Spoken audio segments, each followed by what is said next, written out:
اعوذ باللہ من الشیطان الرجیم بسم اللہ الرحمن الرحیم۔ جی آج کا سبق ہے سورۃ البقرہ 2 نمبر سورہ آیت نمبر 261۔ مثل الذین ينفقون اموالهم فی سبیل اللہ، ان لوگوں کی مثال جو اپنے مال اللہ کے راستے میں خرچ کرتے ہیں ایک دانے کی مثال کی طرح ہے جس کے 7 خوشے ہیں، ہر خوشے میں 100 دانے ہیں، اور اللہ جس کے لیے چاہتا ہے بڑھا دیتا ہے، اللہ وسعت والا سب کچھ جاننے والا ہے۔ یعنی جیسے ہم کسی پودے کا ایک دانہ زمین میں اگاتے ہیں، اس سے 60 ٹہنیاں نکلیں، خوشے سے مراد، اور ہر ٹہنی میں 100 دانے، یعنی یہ 700 گنا، یعنی ایسی تجارت کہ 1 روپے کا 700 روپیہ بن جانا، ایسی تجارت اس سے مراد ہے۔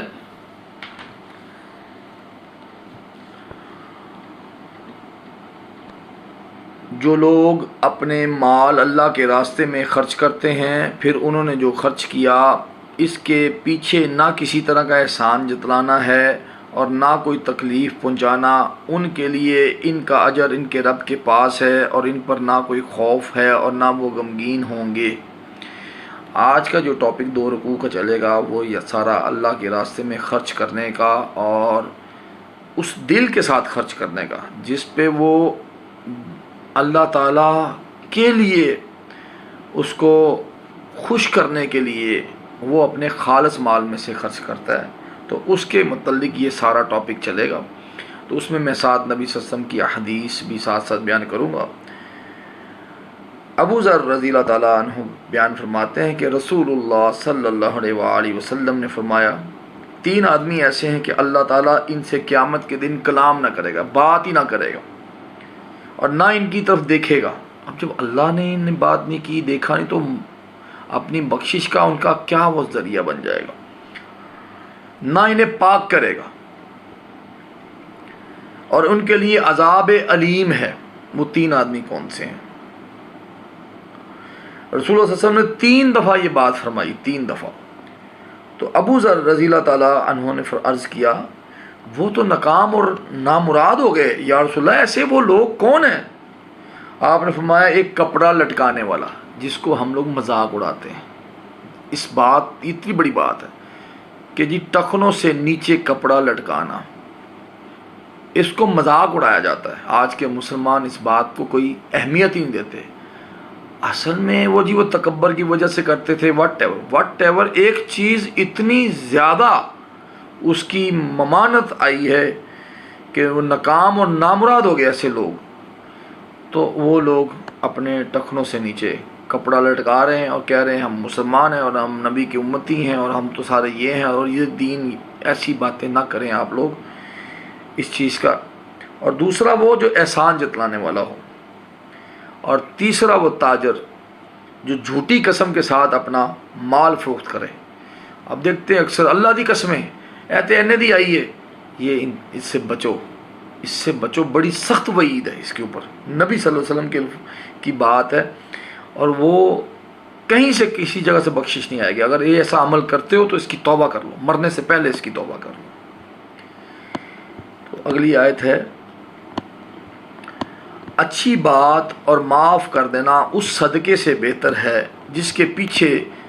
کسی طرح کا بھی تکلیف پہنچانا ہو، اور اللہ بے پرواہ بے حد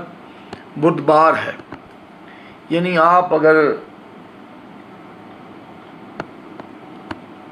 صدقہ دینے کے بعد آپ جتلاتے ہیں، آپ کہتے ہیں کہ جی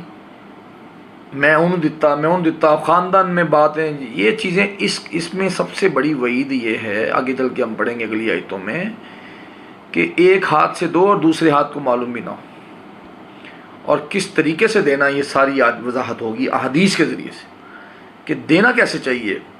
اور اللہ کیسے خوش ہوتا ہے۔ یہ سارا معاملہ مال ہے کس کا؟ ہم نے تو مر جانا ہے، وارث تو وہی ہے۔ دیکھیے کیسا اللہ کا نظام ہے، اسی کا دیا ہوا مال، تو ہم لوگ کون سے ماں کے پیٹ سے لے کے آئے تھے؟ اسی کا دیا ہوا مال، اسی کی راہ میں دینا، اسی کا اجر مل جانا، اور پھر ہم وہ بانٹ کے چلے جائیں گے یہاں سے۔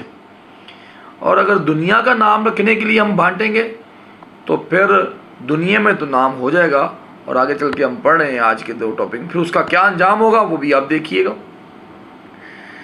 نبی کریم صلی اللہ علیہ وآلہ وسلم نے فرمایا ہر نیکی صدقہ ہے، اور نیکی میں یہ بھی ہے کہ تو اپنے بھائی کو کھلے چہرے کے ساتھ ملے۔ یہاں تو یہ حالت ہے، چھوٹا بھائی جب شادیاں وادیاں ہو جاتی ہیں، چھوٹا بھائی بڑے بھائی سے بات نہیں کرتا، بڑا بھائی چھوٹے بھی، اور ڈرو وہ عورتیں بھی ڈریں جو اپنے خاندانوں میں دراریں پیدا کر دیتی ہیں، جو سکے رشتوں داروں میں، سکے بھائیوں میں دراریں پیدا کرتی ہیں، وہ کہیں بچ کے نہیں جائیں گی، وہ بھی جہنم کے گہرے کھڈے میں ہوں گی، اور جو جان بوجھ کے سازشیں چل جاتی ہیں، جو آج کل کے ٹی وی کے ڈراموں کے ساتھ اپنے گھروں کو بھی ایک ڈرامہ سمجھتے ہیں۔ تو یہ بات ہے کہ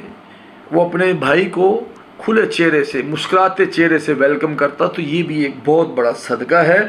اور یہ کہ آدمی اپنے ڈول میں سے، اس کے ڈول میں پانی انڈیل دے، یعنی اپنے مال میں سے اگر اس کے پاس مال کم ہے تو اس کو مال دے، تو یہ ہے جی صدقہ اور معاف کرنا اور اچھی بات کہنا۔ اور اس کے اوپر تو ٹاپک ایسا ساری رات بھی بات ہوتی رہے، ٹائم کم ہے۔ اگلی آیت ہے جی 264 نمبر،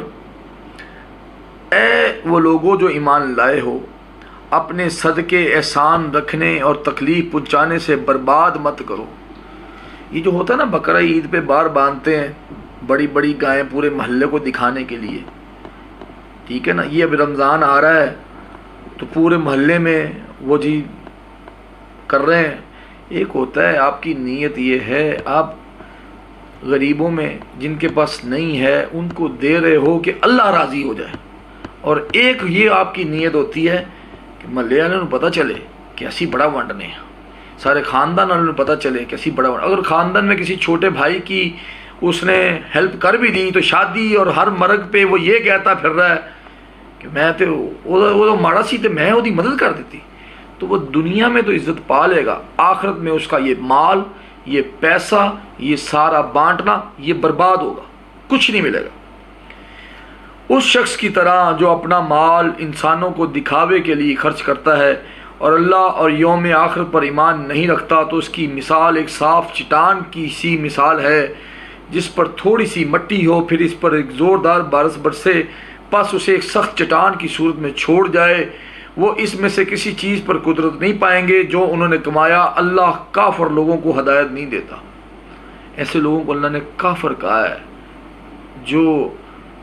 نام تو اللہ کا دیں صدقہ کرنے کے لیے، لیکن اس کو خاندان میں، رشتہ داروں میں، محلے داروں میں جتاتے ہوئے پھرے، یعنی ایک ایسی چٹان، یعنی ایسا سارا عمل جو برباد ہو جائے،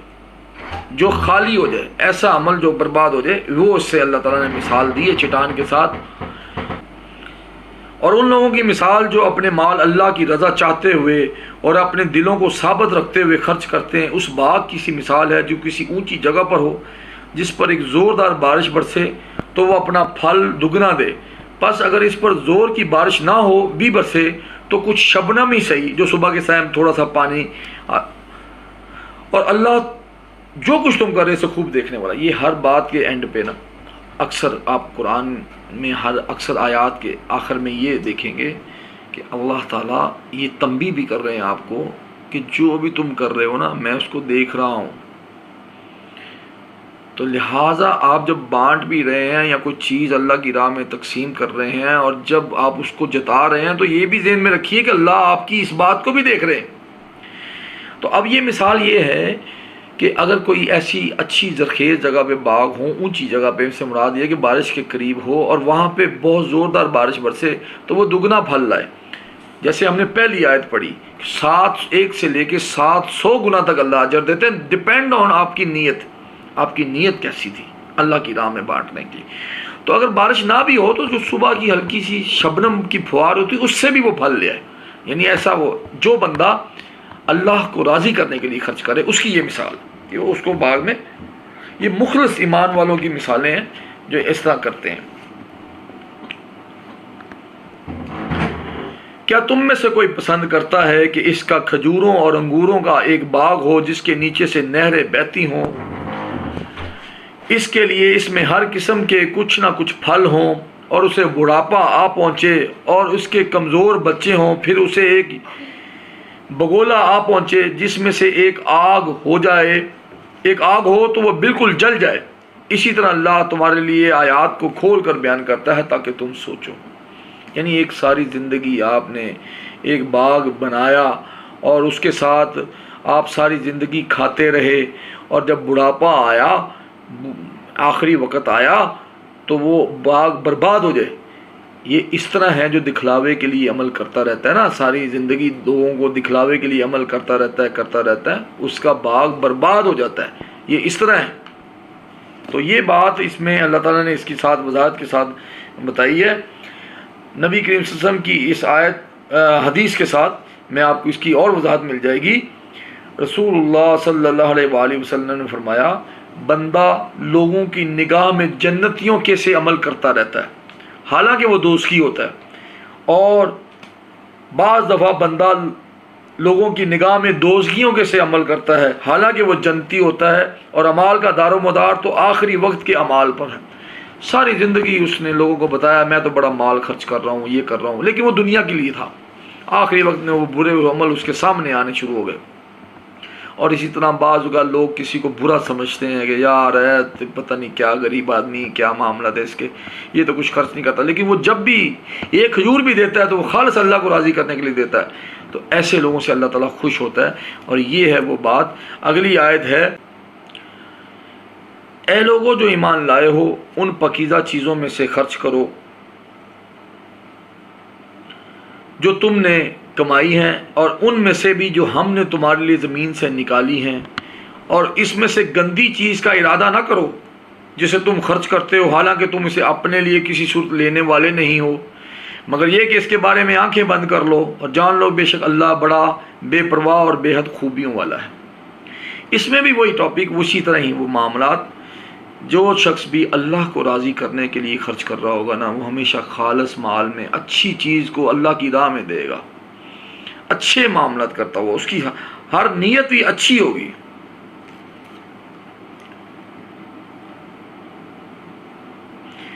نبی کریم صلی اللہ علیہ وسلم نے فرمایا کہ ردی قسم کی کھجوریں بھی صدقے میں دینے سے منع فرمایا، ٹھیک ہے۔ تو سہل رضی اللہ تعالیٰ عنہ سے یہ حدیث ہے، رسول صلی اللہ علیہ وسلم صدقے میں بھی ردی قسم کی کھجوریں وصول کرنے سے منع فرمایا کرتے تھے۔ تو یہ معاملات، اس میں بھی گندی چیز کا ارادہ، ایسی گندی چیز اکثر ہم گھروں میں دیکھتے ہیں، جو چیزیں ہمارے لیے بیکار ہو جاتی ہیں ہم کہتے ہیں اس کو اللہ کی راہ میں دے دیتے ہیں، اور خود ہم اچھا اور خالص کھا رہے ہوتے ہیں، اور اپنے بھائی کے کوئی خاندان میں اگر کوئی بھائی یا بہن کوئی حالات اس کے نارمل ہوں تو اپنے بچوں کے پرانے کپڑے نا وہ اس کے لیے نکال دیتے ہیں۔ ایک حکمت اور ہے کہ چلیں ابھی کپڑے اچھی حالت میں ہیں اور وہ اس کے بچے چھوٹے ہیں تو وہ پہن لیں گے، وہ اور آپس میں۔ لیکن جب آپ یہ دیکھتے ہوئے کہ اس کے حالات برے ہیں، اب عید آنے والی ہے اور آپ اپنے بچوں کے پرانے کپڑے اس کو گفٹ کر رہے ہیں یا تحفہ دے رہے ہیں، یا یہ چلو یہ تسی ہے پالو، تو یہ چیزیں، یہ حالانکہ آپ اپنے بچوں کے لیے اپنے لیے وہ چیز پسند نہیں کرتے، تو یہ چیزیں ہیں کہ اللہ تعالیٰ نے مال خرچ کرنے سے مقصد کیا ہے، اس ساری معاملات کا مقصد کیا ہے؟ خالص دل چاہیے۔ آگے چل کے ہم پڑھیں گے، اللہ کہیں گے کہ وہ شخص جو خالص دل لے کے آیا، جو قلب منیب لے کے آیا، ٹھیک ہے نا، جو قلب منیب ہے نا، وہ خالص دل اللہ کے لیے دھڑکتا ہے، اس میں اللہ دھڑکتا ہے، اس میں اللہ کے لیے معاملات کیے جاتے ہیں، اس میں کسی کو تقسیم کیا جا رہا ہے تو اللہ کے لیے، کوئی صدقہ دیا جا رہا ہے تو اللہ کے لیے، کسی سے اچھی بات کی جا رہی ہے تو اللہ کے لیے، اللہ کو راضی کرنے والے ایسے لوگ دنیا میں بھی کامیاب اور کامران ہوتے ہیں، اور آخرت میں بھی وہ غمگین نہیں ہوں گے۔ نبی کریم صلی اللہ علیہ وآلہ وسلم نے فرمایا، بے شک اللہ تعالیٰ پاک ہے، وہ قبول نہیں کرتا مگر پاک کو، وہ صرف پاک کو قبول کرتا ہے۔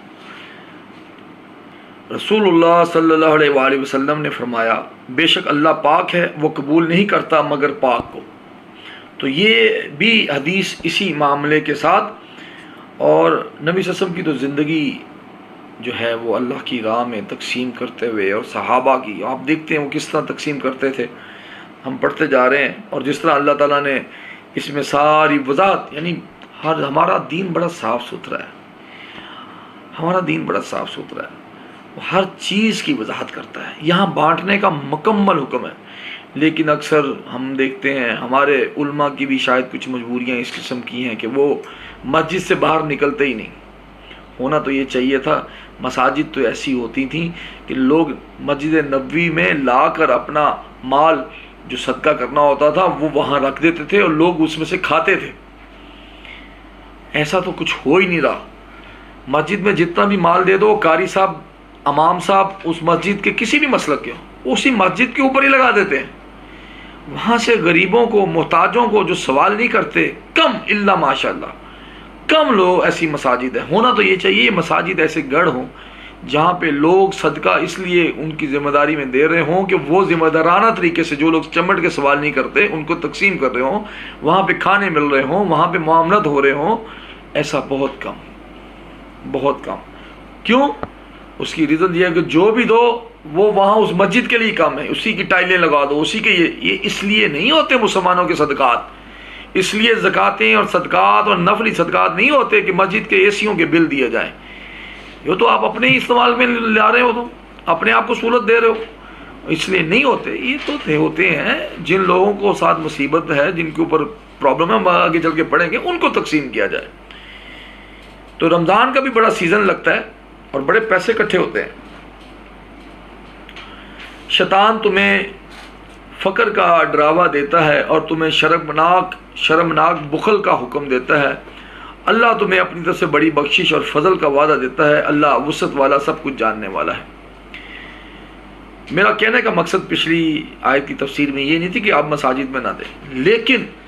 کسی بھی چیز کی زیادتی وہ منع ہے، وہ منع ہے۔ ایسی مساجد جہاں پہ چلیں کوئی طالب علم آ کے پڑھتے ہیں، ان کے اوپر آپ کچھ خرچ کرتے ہیں، لیکن اسی مسجد کے ساتھ والے گھر میں اگر کوئی غریب آدمی رہتا ہے نا، تو اس مسجد کو اس بات سے کوئی فرق نہیں پڑتا کہ ساتھ والے گھر میں کسی نے کھانا کھایا ہے کہ نہیں کھایا۔ ایسا بھی نہیں ہونا چاہیے۔ وہ امام صاحب جو مساجد کے امام ہیں انہیں بھی اللہ سے ڈرنا چاہیے اور انہیں اپنے ان نمازیوں کا خاص خیال رکھنا چاہیے، اور ایسے فنڈز قائم کرنے چاہیے جو ان لوگوں کے اوپر ہوں، اور ایسے وہاں پہ کھانوں کا انتظام ہونا چاہیے جو غریب لوگوں کو کھانا وہاں پہ دیا جائے۔ تو اللہ تعالیٰ نے فرمایا کہ میرے بندے وہ ہیں جو میرے بندوں کو کھانا کھلاتے ہیں۔ یہ بھی بہت بڑی بات ہے۔ شیطان تمہیں اس بات سے ڈراتا ہے کہ خرچ کرو گے تو پیسہ کم ہو جائے گا، فقیری آ جائے گی، اور ہاتھ روکتا ہے تمہیں۔ ایسے شیاطین یہ وسوسے ڈالتے ہیں، اور رشتہ داروں میں بھی ایسے ہوتے ہیں، جبکہ اللہ تعالیٰ تمہیں اپنی طرف سے بڑی بخشش اور بڑے فضل کا، یعنی مال ہی اس کا ہے، دینا ہی اس نے ہے، یہ تو تیرا ٹیسٹ ہے بس، اور تو کچھ بھی نہیں۔ نبی کریم صلی اللہ علیہ وآلہ وسلم نے فرمایا، ہر روز جب بندے صبح کرتے ہیں تو 2 فرشتے نازل ہوتے ہیں، ان میں سے ایک دعا کرتا ہے کہ اے اللہ اس خرچ کرنے والوں کو اس کی جگہ پہ اور دے، اور دوسرا بد دعا کرتا ہے کہ اے اللہ اس ہاتھ روکنے والے کو مال کو تلف کر دے، برباد کر دے۔ اور نبی کریم صلی اللہ علیہ وآلہ وسلم نے فرمایا، صدقہ مال کو کچھ بھی کم نہیں کرتا، یعنی اگر آپ مال کا صدقہ کرتے ہیں تو کچھ بھی کم نہیں کرتا۔ ایسا بھی صدقہ کرنے کا آپ نے حکم نہیں فرمایا کہ سارا ہی مال صدقہ کر دے اور پھر جو ہے وہاں پہ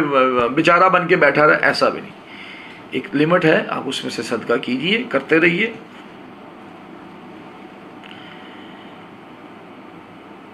دنائی عطا کرتا ہے اللہ جسے چاہتا ہے، اور دنائی عطا کی جائے، اور جسے دنائی عطا کی جائے تو بلا شبہ اسے بہت زیادہ بھلائی دے دی گئی، اور نصیحت قبول نہیں کرتے مگر جو عقلوں والے ہیں۔ تو یہاں پہ دنائی کا مطلب یہ نہیں کہ میں بڑا سیانہ ہوں، نہیں، اس کی وضاحت اس بات سے ہوتی ہے، نبی کریم صلی اللہ علیہ وآلہ وسلم نے فرمایا، رشک 2 خوبیوں کے سوا کسی پر جائز نہیں۔ فخر بھی کہہ لیجیے، رشک بھی کہہ لیجیے، کسی بات پہ اترانا بھی کہہ لیجیے، ان باتوں پہ۔ ایک وہ آدمی جسے اللہ نے مال دیا، پھر وہ اسے راہ حق میں خرچ کرنے کی مکمل قدرت بھی دی۔ مال ہونا کوئی بات نہیں ہے،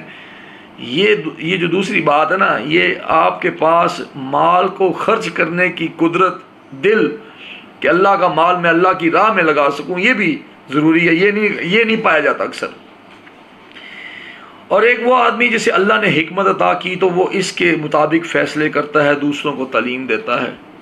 یہ جو ہم پڑھ رہے ہیں نا، یہ ہے وہ دانائی، یہ ہے وہ حکمت، یہ قرآن، آپ صلی اللہ علیہ وسلم کے فرامین، جسے آج بھی آپ کی سائنس اور تمام لوگ مانتے ہیں کہ یار یہ 1400 سال پہلے جو بات کی گئی تھی، نبی کریم صلی اللہ علیہ وسلم کے منہ سے جو حدیث نکلی تھی، جو بات نکلی تھی، وہ آج بھی وہی ہے، ثابت ہو گئی۔ ایسے ہے، یہ ہے وہ دانائی۔ بڑے بڑے دانا دیکھے ہیں، بڑی بڑی انجینئرنگ وینسی وہ جو ایگزامز ہوتے ہیں CSS کا، وہ پڑھے ہوئے اور یہ پتہ نہیں کیا کچھ پڑھے ہوئے، اور منہ سے کفرانہ اور جہلانہ کلمات نکل رہے ہوتے ہیں قرآن کے متعلق یا نبی صلی اللہ علیہ وسلم کے متعلق۔ اور ایسے بھی دیکھے ہیں کہ منہ سے کوئی اللہ کی آیت ہی صحیح طریقہ نہیں نکلتی۔ یہ اسی وجہ سے بڑے دانا سمجھتے ہیں اپنے آپ کو، تھنک ٹینک بنے ہوئے ہوتے ہیں، لیکن تھنک ٹینک وہ نہیں ہے، وہ دنیا دار لوگ ہیں، ان سے بچنے کا حکم ہے۔ اگلی آیت ہے جی 270، اور تم جو بھی خرچ کرو، کوئی بھی خرچ یا نظر مانو، کوئی بھی نظر تو بے شک اللہ اسے جانتا ہے، اور ظالموں کے لیے کوئی مدد کرنے والا نہیں۔ نبی کریم صلی اللہ علیہ وسلم نے فرمایا نظر نہ مانا کرو۔ نظر کہتے ہیں کہ آپ کوئی بات اللہ کے ساتھ مان لیتے ہیں کہ جی میرے گھر میں بیٹا ہوگا تو میں اللہ کی راہ میں یہ کروں گا، وہ کروں گا، مجھے ایسے ہوگا تو میں یہ کروں گا، اس کو نظر ماننا کہتے ہیں۔ تو نبی صلی اللہ علیہ وسلم نے اس سے منع فرمایا، اس لیے کہ نظر تقدیر کے طے شدہ کاموں سے کچھ بھی فائدہ نہیں دیتی۔ جو آپ کی تقدیر میں اللہ تعالیٰ نے لکھ دیا ہوگا نا، وہ وہی ہونا ہے، اپنے ٹائم پہ آ کے وہ چیز ہوتی ہے، ٹھیک ہے نا۔ ماں سوائے اس کے کہ بخیل آدمی کی جیب سے نا مال نکل آتا ہے، جو آدمی خرچ نہیں نہ کرتا وہ پھر اس قسم کی نظریں مان کے خرچ کرتا ہے، اللہ اس کی جیب سے مال نکلوا دیتا ہے، بس یہ ہوتا ہے، اس کے علاوہ اور اس کا کچھ بھی نہیں۔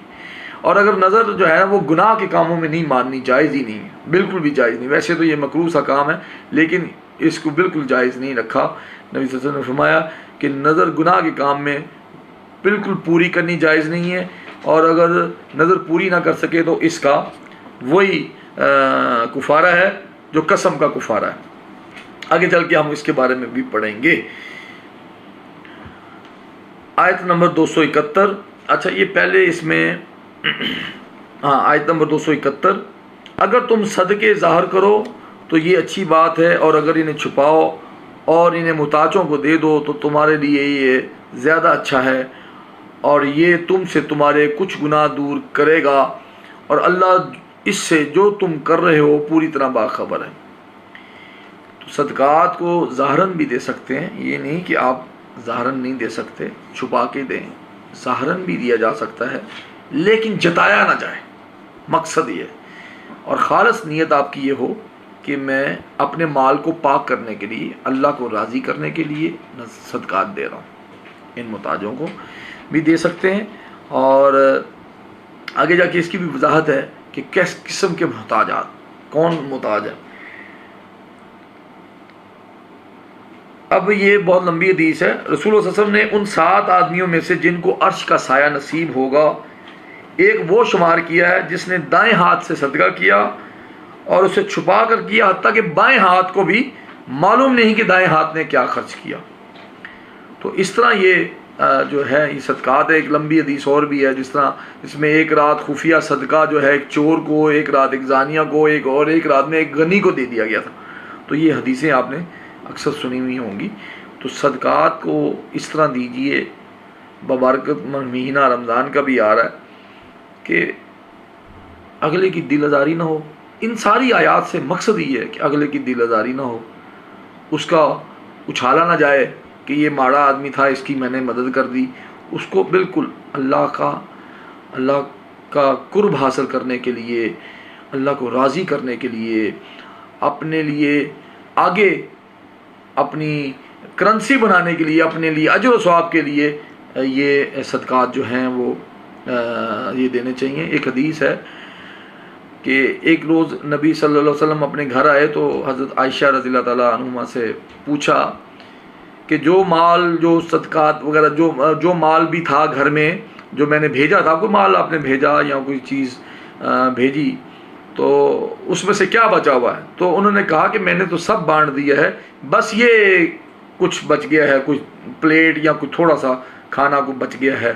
تو آپ صلی اللہ علیہ وسلم نے فرمایا سب بچ گیا، سب کا سب بچ گیا، یہ رہ گیا۔ تو یعنی وہ مراد یہ تھی کہ وہ جو تو نے بانٹ دیا وہ سارا میرے پاس اس میرے آخرت کے اکاؤنٹ میں آ گیا، یہ والا رہ گیا۔ تو وہاں تو اس قسم کی مثالیں ہیں۔ اگلی آیت نمبر 272 ہے اور اس میں بڑی وضاحت ہے، اس پہ تھوڑا سا اس میں پڑھتا ہوں۔ تیرے ذمے یعنی آپ کے ذمے انہیں ہدایت دینا نہیں ہے، اور لیکن اللہ ہدایت دیتا ہے جسے چاہتا ہے، اور تم خیر میں سے جو بھی کچھ خرچ کرو گے سو تمہارے اپنے ہی لیے ہے، اور تم خرچ نہیں کرتے مگر اللہ کا چہرہ طلب کرنے کے لیے، اور تم خیر میں سے جو بھی خرچ کرو گے وہ تمہیں پورا ادا کیا جائے گا اور تم پر ظلم نہیں کیا جائے گا۔ اب اس آیت میں پچھلے پورے رکوع کا نچوڑ آ گیا، جو بات میں آپ سے کرتا ہوا آ رہا تھا کہ کیوں خرچ کرنا ہے، اللہ کا چہرہ طلب کرنے کے لیے، ٹھیک ہے نا۔ اور اللہ ان لوگوں کو ہدایت نہیں دیتا، اور ہمارے ذمے بھی نہیں، ہم انہیں سمجھا ہی سکتے ہیں۔ نبی صلی اللہ علیہ وسلم کو بھی یہی کہا گیا کہ جو لوگ دنیا داری کے لیے خرچ کر رہے ہیں اور ان کو سمجھایا جا رہا ہے کہ اس طرح نہ خرچ کرو، اس طرح نہ جتاؤ، اس طرح نہ اپنے صدقات کو برباد کرو، وہ پھر بھی ایسے اسی کام میں لگے ہوئے ہیں کہ میرا دنیا میں بڑا نام ہو۔ اکثر لوگ آپ دیکھتے ہیں بڑے بڑے سخی آتے ہیں اور بڑا بڑا وہ کام کر رہے ہوتے ہیں اور بڑا بڑا نام کر رہے ہوتے ہیں اور بڑی بڑی قربانیاں کر رہے ہوتے ہیں، لیکن ان کا دنیا میں نام ہو جاتا ہے، ٹھیک ہے نا۔ وہ چاہ ہی یہ رہے ہوتے ہیں کہ دنیا میں نام۔ تو ایسے لوگوں کو ہم لوگ نہیں ہدایت دے سکتے، اللہ ہی ہدایت دیتا ہے جن لوگوں کو، کیونکہ ٹاپک یہ چل رہا ہے تو اسی لحاظ سے اسی بات ہو رہی ہے۔ تو جو بھی ہم خرچ کریں گے اس کا ہمیں پورا دیا جائے گا، کچھ بھی نہیں رکے گا۔ اور اس کی ایک اور وضاحت بھی یہ اس حدیث سے ہوتی ہے کہ تیرے ذمہ ہدایت دینا نہیں ہے، اصل میں اگلی آیت سے ساتھ اٹیچ ہے، میں وہ پڑھ دیتا ہوں، پھر یہاں سے حدیث پڑھیں گے تو وہ سمجھ میں آ جائے گی۔ یہ صدقات ان محتاجوں کے لیے ہیں جو اللہ کے راستے میں روکے گئے ہیں، زمین میں سفر نہیں کر سکتے، ناواقف انہیں سوال سے بچنے کی وجہ سے مالدار سمجھتا ہے، سو تو انہیں ان کی علامت سے پہچان لے گا، وہ انسانوں سے لپٹ کر سوال نہیں کرتے، اور تم خیر میں سے جو بھی خرچ کرو گے سو یقیناً اللہ اسے خوب جاننے والا ہے۔ تو یہاں رکوع یہ ختم ہو گیا۔ اب یہ وضاحت یہ اس طرح ہے، ابن عباس رضی اللہ تعالیٰ عنہما فرماتے ہیں کہ صحابہ اپنے مشرک رشتہ داروں کو تھوڑی سی چیزیں دینا بھی ناپسند کرتے تھے، پھر رسول صلی اللہ علیہ وسلم نے سے پوچھا تو آپ نے اجازت دے دی، پھر یہ آیت اتری کہ ہدایت دینا تیرے ذمہ نہیں ہے۔ یعنی ہمارے جو نفلی صدقات ہوتے ہیں، آگے جل کے دونوں اس کے ساتھ اٹیچ ہیں، میں آپ کو ایک ہوتے ہیں آپ کی فکسڈ زکوٰۃ ہے، وہ اس کے علاوہ جو آپ نفلی صدقات کرنا چاہتے ہیں، وہ کوئی ایسا شخص ہے جو بے نمازی ہے، جو کافر ہے، جو مشرک ہے، آپ اس پہ بھی خرچ کر سکتے ہیں۔ ایسا نہیں ہے کہ آپ ایون کہ وہ منافق جو اس نے حضرت عائشہ رضی اللہ تعالیٰ عنہما پر الزام لگا تھا، ان میں سے ایک منافق شخص جس کو حضرت ابو بکر صدیق رضی اللہ تعالیٰ عنہ اس کی کفالت کیا کرتے تھے، اور اس الزام کے بعد انہوں نے اس سے ہاتھ کھینچ لیا تھا، تو اس کی بھی آگے چل کے ہم پڑھیں گے، تو اس کو بھی نہیں کہا گیا کہ تم اس سے ہاتھ نہیں کھینچو گے، تم اس کی کفالت کرتے رہو گے۔ تو یہ ہدایت دینا، کسی کا مشرک سے مسلمان ہونا، یہ اللہ کے ذمہ ہے، ہمارا کام تو بتانا ہے، ہم نے تو اپنے اچھے سلوک سے اس کو خرچ کر کے اس کو دینا ہوتا ہے۔ تو یہ چیزیں اس کے ساتھ وضاحت آئی ہے۔ تو صلح حدیبیہ کی مدت میں اسماء بنت ابی بکر رضی اللہ تعالیٰ عنہما کی والدہ جو مشرکہ تھی ان کے پاس آئیں، تو انہوں نے رسول اللہ صلی اللہ علیہ وآلہ وسلم سے پوچھا، میری والدہ آئی ہے، کیا میں ان سے صلہ رحمی کروں؟ آپ صلی اللہ علیہ وآلہ وسلم نے فرمایا، ہاں اپنی والدہ کے ساتھ صلہ رحمی کرو۔ صحابہ نے پوچھا، کیا جانوروں کے بارے میں بھی ہمیں اجر ملتا ہے؟ فرمایا، جو بھی تر جگر والا یعنی جاندار ہے اس میں اجر ہے۔ تو مسلمان تو پیکر ہی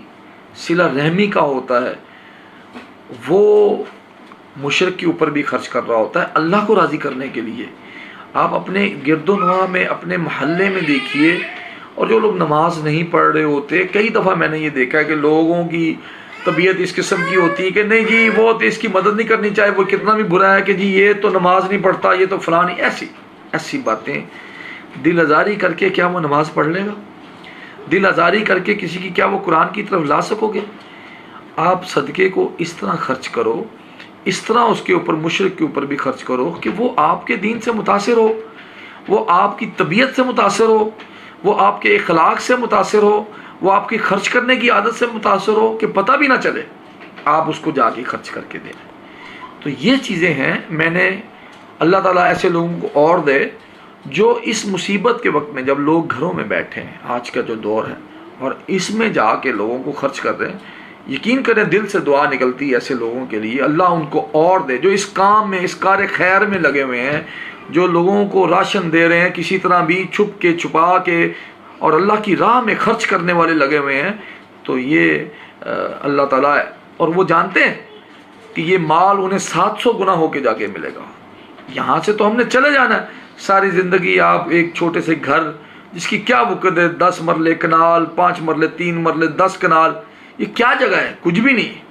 جس کے لیے آپ زندگی بھر حلال حرام کرتے رہتے ہیں۔ اور ایک بات یاد رکھیے گا، اللہ پاک کا صدقہ لیتا ہے، حرام مال میں سے کوئی صدقہ نہیں ہے۔ آپ چاہے اس کو جو مرضی دیں، اگر آپ کسی طرح کے سود کے کام میں انوالو ہیں، آپ سارا مال بھی دے دیں، اللہ کے ہاں وہ ذرہ برابر بھی نہیں ہے، اور نہ آپ کو کچھ ملنے والا ہے اس میں سے۔ تو پہلے یہ جو ساری باتیں ہیں، پہلے دیکھیے یہ جڑا ہوا ہے، یہ سارا کچھ جڑا ہوا ہے۔ سچ بول کے کمانا، جھوٹی قسم نہ کھانا، یہ ہم نے پڑھا ہے، ٹھیک ہے نا؟ تو جھوٹی قسم نہیں کھانی، سچ بول کے کمانا، حلال کمانا، پھر اس میں سے صدقہ ہے۔ ایک آدمی کے لیے اور حلال حرام ایمان والوں کے لیے ہوتا ہے، یہ بھی یاد رکھیے، حلال حرام ایمان والوں کے لیے ہوتا ہے۔ بس اس طرح تو یہی ہوتا ہے کہ ایک بخیل آدمی اور ایک دنیا دار آدمی کی جیب سے بھی مال نکل آتا ہے بس اللہ کا نام لے کے، یہ بھی ایک بڑی بات ہے۔ لیکن اپنے آپ کو تبدیل کیجئے۔ اور اب آ جائیں جی وہ مال جو ایک اس میں ایک بڑی وضاحت ضروری ہے، وہ مال جو زکوٰۃ کی شکل میں آتا ہے، وہ مسلمانوں کے مالوں میں سے لیا جاتا ہے زکوٰۃ کی شکل میں مال، اور انہی کے اس پہ لازم ہے کہ وہ انہی کے فقراء پہ، جو نا نبی صلی اللہ علیہ وسلم کی حدیث ہے بخاری شریف کی، انہی کے فقراء پہ جس کو کوئی مصیبت آ انہی پہ وہ لٹایا جاتا ہے۔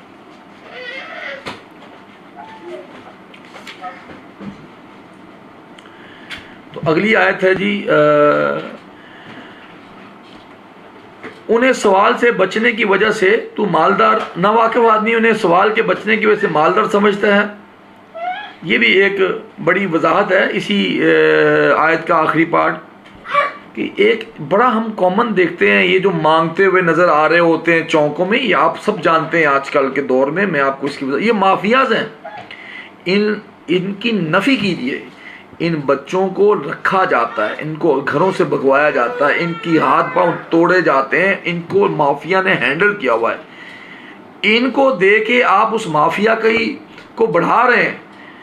وہ بچوں کو اغوا کرتے ہیں، ان کو چوکوں پہ بھیک منگواتے ہیں، آپ ان کو دیں گے، اس سے تو وہ غلط چیز بڑھے گی۔ کون نہیں جانتا کہ ان کے پیچھے مافیاز ہیں، ان سے بھتہ خوری کی جاتی ہے، ان کے ساتھ بڑا نظام چلتا ہے۔ اور اگر ہم ان کو دیں گے تو وہ تو کہیں گے یہ بچے تو کمانے کی مشین ہیں، وہ تو کسی طرح بھی بچے حاصل کریں گے، عورتیں حاصل کریں گی۔ تو یہ وہ لوگ نہیں ہیں جن کے پہ آپ کو خرچ کرنا چاہیے، 10-10 روپے آپ دے رہے ہوتے ہیں، نہیں، یہ غلط ہے۔ آپ اس آدمی کی طرف دیکھیے جو لوگوں سے لپٹ کر سوال نہیں کر رہا۔ آگے میں حدیثیں پڑھوں گا، آپ کو سمجھ میں آ جائے گا۔ برا بھی نہ کہیے ان کو، کوئی سی نے آپ سے سوال کر لیا، آپ کو پتا ہے وہ کمرشل ہے، اس کو برا بھی مت کہیے، کیونکہ نبی کریم صلی اللہ علیہ وسلم نے فرمایا مومن بہت تان کرنے والا اور بہت لعنت کرنے والا نہیں ہوتا۔ کسی پر لعنت مت بھیجیے، کسی کو تانا مت دیجیے، اس کی فقیری کا، اس کی غربت کا، اس سے بچو۔ اور باقی تو نے ان کی علامت سے پہچان لے گا، اس سے مراد بھی یہی ہے کہ وہ نمازی ہوتے ہیں۔ جیسے قرآن مجید میں اللہ تعالیٰ نے کہا ہے کہ ان سجدوں کے نشانات ہوں گے ان کے چہروں میں، وہ نمازی ہوتے ہیں وہ لوگ، ان کی سادگی تو پہچان لے گا کہ یہ سادہ لوگ ہیں، یہ اللہ کے بندے ہیں، مصیبت میں ہیں۔ تو اس کی بڑی وضاحت آئی ہے، یہاں پہ میں آپ کو ساری وضاحت دیتا ہوں۔ نبی کریم صلی اللہ علیہ وآلہ وسلم نے فرمایا دیکھیے ہمارے نبی کریم صلی اللہ علیہ وسلم نے ایک چھوٹی سے چھوٹی بات کی بھی وضاحت کی ہے اور آپ اس کو سمجھتے ہیں۔ مسکین وہ نہیں ہوتا جو لوگوں کے چکر لگاتا رہتا ہے، اسے ایک لقمہ یا دو لقمے، ایک کھجور یا دو کھجوریں دے دی جاتی ہیں تو وہ آگے چل پڑتا ہے، لیکن مسکین وہ ہے جو نہ تو اتنا مال رکھتا ہے جو اسے غنی کر دے، اور نہ اس کا پتہ چلتا ہے کہ اس پر صدقہ کیا جائے، اور نہ کھڑا ہو کر لوگوں سے سوال کرتا ہے۔ نبی کریم صلی اللہ علیہ وسلم نے سوال کی بہت مذمت فرمائی۔ رسول صلی اللہ علیہ وسلم نے فرمایا، رسول اللہ صلی اللہ علیہ وآلہ وسلم نے فرمایا آدمی لوگوں سے مانگتا رہتا ہے یہاں تک کہ وہ قیامت کے دن اس حال میں آئے گا کہ اس کے چہرے پر گوشت کی ایک بوٹی بھی نہ ہوگی۔ عوف بن مالک رضی اللہ تعالیٰ عنہ سے روایت ہے کہ رسول اللہ صلی اللہ علیہ وآلہ وسلم نے بعض صحابہ سے خاص طور پر ایک بات کی بیعت لی کہ وہ اللہ کے ساتھ کسی کو شریک نہیں بنائیں گے، 5 نمازیں پڑھیں گے اور اطاعت کریں گے، اور ایک خفیہ بات چھپا کر کہی کہ لوگوں سے کسی چیز کا سوال مت کرنا۔ عوف رضی اللہ تعالیٰ عنہ فرماتے ہیں کہ پھر میں نے ان آدمیوں میں سے بعض کو دیکھا کہ اس کا کوڑا گر پڑتا تو وہ کسی سے سوال نہ کرتا کہ اس کو پکڑا دے، یعنی اس کے ہاتھ سے اگر کوئی کوڑا بھی نیچے گرتا وہ اس سے سوال نہ کرتا کہ یہ مجھے پکڑا دے۔ اس حد تک ان لوگوں نے احتیاط کی۔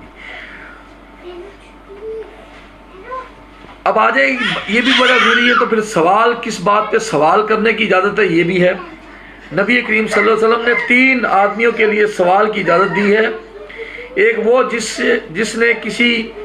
دیت کہتے ہیں جب کوئی کسی کے اوپر قتل کا معاملہ ہو اور اس کو جان چھڑانے کے لیے، اس کی سزا معاف کرنے کے لیے ہو کی ادائیگی، یا کسی کا تاوان اٹھانے کے لیے، یعنی کسی کے اوپر کوئی قرض آ گیا اس کا اٹھانے کے لیے کوئی ضمانت اٹھائی ہو، وہ سوال کر سکتا ہے کہ میں نے کسی کے لیے ضمانت اٹھائی تھی، میرے پاس اتنے پیسے اکٹھے ہو گئے ہیں اور اتنے اور دے دو اور اتنے یہ وہ۔ اور دوسرا وہ آدمی جسے فاقہ پہنچے اور اس کی قوم کے 3 عقل مند آدمی اسے فاقہ پہنچنے کی شہادت دیں، اور تیسرا وہ آدمی جسے کوئی آفت پہنچے جو اس کا سارا مال برباد کر دے۔ ان تینوں کی ضرورت پوری ہونے تک سوال کی اجازت ہے، ضرورت پوری ہو جائے تو مانگنا چھوڑ دیں۔ آپ صلی اللہ علیہ وسلم نے فرمایا ان کے سوا جو سوال بھی ہے حرام ہے، سوال کرنے والا حرام کھاتا ہے۔ اب اس میں بڑی میں ایک وضاحت کرنا چاہوں گا، اکثر ہم نے دیکھا ہوا ہوتا ہے،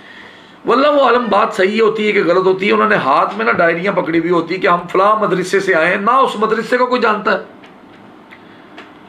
ہم جی وہ آئے ہمیں مدرسے کے لیے 100 روپے کی فیس دے دیں، 200 کی دے دیں، وہ کاٹ کے لے کے جا رہے ہوئے ہوتے ہیں،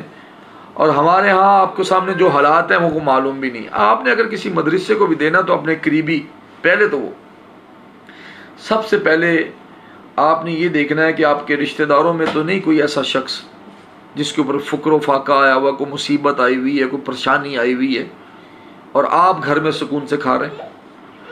جیسے ابھی یہ حالات ہیں، کئی لوگوں کے کاروبار ہی نہیں ہے، کچھ بھی نہیں ہے، محتاجی ہے۔ اب پتہ ہے یہ اچھا آدمی تھا لیکن اس کا اس ٹائم کاروبار نہیں ہے، کون نہیں جانتا، سبھی جانتے ہیں، اور میں بڑا مطمئن ہوں کہ میں اپنے گھر میں بیٹھا کھا رہا ہوں، میرے پاس ہے۔ اب آپ اپنے دلوں سے پوچھ لیجئے کہ ہمیں معلوم نہیں ہوتا کہ کون ہے جو چمٹ کے سوال نہیں کر رہا، مجبور ہے۔ ایسے لوگوں کی مدد کی۔ تو یہ ہے جی، سارا ہم نے کافی کوشش کی کہ خرچ کرنے کے معاملے کو جو ہے وہ جتنی وضاحت کے ساتھ بیان کیا جائے وہ بیان کیا۔ سبحان ربک رب العزت عما یصفون والسلام علی المرسلین والحمد للہ رب العالمین۔